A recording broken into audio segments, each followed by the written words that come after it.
नमस्कार, कृषि जागरण से मैं कनिष्का शर्मा। हमारे साथ अभी अयोध्या से एक किसान मौजूद है। आइए चलिए उनसे बातचीत करते हैं और उनकी जर्नी के बारे में जानते हैं। सर, आपका नाम बताइए हमारे दर्शकों को और ये मेरा भी बताइए कि क्या जर्नी रही है आपकी। मेरा नाम राजेश सिंह है और मैं 40 साल से खेती कर रहा हूँ और धान, गेहूँ, गन्ना और वेजिटेबल्स की भी खेती करता हूँ। सर, क्या जर्नी रही है आपकी अभी तक। ठीक ही रहा है। अप डाउन तो एग्रीकल्चर में आता ही रहता है। कभी बहुत अच्छी क्रॉप होती है, कभी ख़राब होती है, लेकिन एक मेंटल सेटिस्फेक्शन जो है एग्रीकल्चर में मिलता है, क्रॉप अच्छी देख के वो करके वो मिलता रहता है। मतलब लोगों को खिलाना बहुत अच्छा लगता है, लोगों के लिए लोगों अनाज को उगाना। अच्छा खिलाना, लोगों को अच्छा खिलाना और बिना दवाओं के खिलाना, जो दवाएं कम से कम डाल के खिलाना, वो ज़्यादा अच्छा लगता है हमको। सर, आपने कहा आप इतनी सारी चीज़ों की खेती करते हैं, तो आपकी शुरुआत किस खेती से हुई थी? किस फसल की खेती से आपने शुरुआत की थी? धान गेहूँ गन्ना मेन क्रॉप है हमारे यहाँ। धान गेहूँ गन्ना है मेन क्रॉप। बाकी मस्टर्ड है और खाने के लिए जितनी चीज़ें हैं, मतलब जैसे हमारे यहाँ मसालों में हल्दी मैं करता हूँ, अदरक करता हूँ, मिर्चा करता हूँ, धनिया करता हूँ, सौंफ करता हूँ। ये सब चीज़ें अपनी खुद की उगाता हूँ मैं।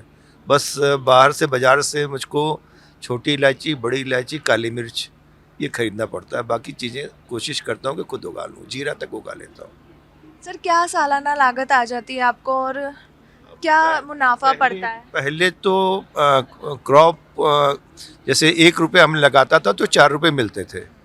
अब बीच में क्या हुआ कि 2 रुपये लगाता थे, 4 रुपये मिलते हैं। अब फिर प्रोडक्शन बढ़ गया है, नई टेक्निक आ गई है, तो फिर अब लग रहा है कि 1 रुपये लगा के 4 रुपये मिल जाएंगे हमको। सर, आपको लगता है कि खेती में अभी टेक्निक की बहुत ज़रूरत हो गई है और क्या आप उसका उपयोग करते हैं? बहुत ज़रूरत खेती में टेक्निक की बहुत ही ज़्यादा ज़रूरत है और कोशिश करते हैं कि ये गवर्नमेंट उस पर ध्यान देगी और हमारे प्रोडक्ट बेचने पर भी गवर्नमेंट ध्यान देगी। मेन तो उस पर भाई आफ्टर प्रोडक्शन के बाद सेल सेल एक प्रॉब्लम ना किसान के लिए हो, ये कोशिश की है।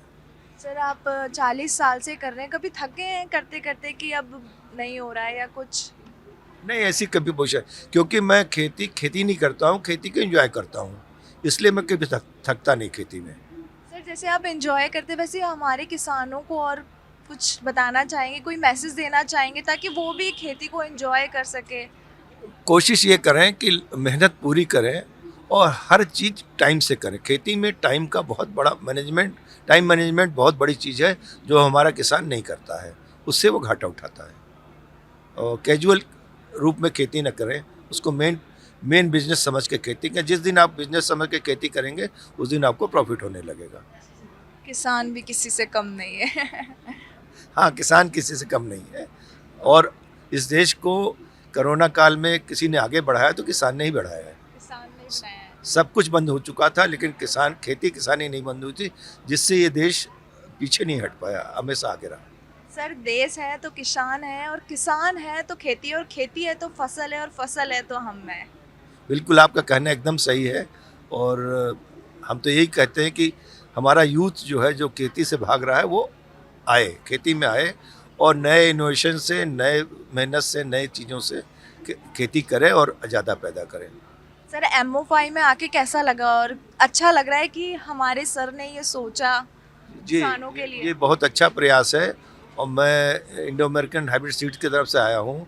उनकी एक वैरायटी पैडी की मैंने लगाई थी, 1,12,000 वैरायटी, जो बहुत अच्छा प्रोडक्शन हुआ और गवर्नमेंट जो चाह रही है DSR टेक्निक पैडी में, उस टेक्निक से मैंने लगाया था और अच्छी पैदावार हुई, इसलिए वो हमको यहाँ ले आए हैं आपके।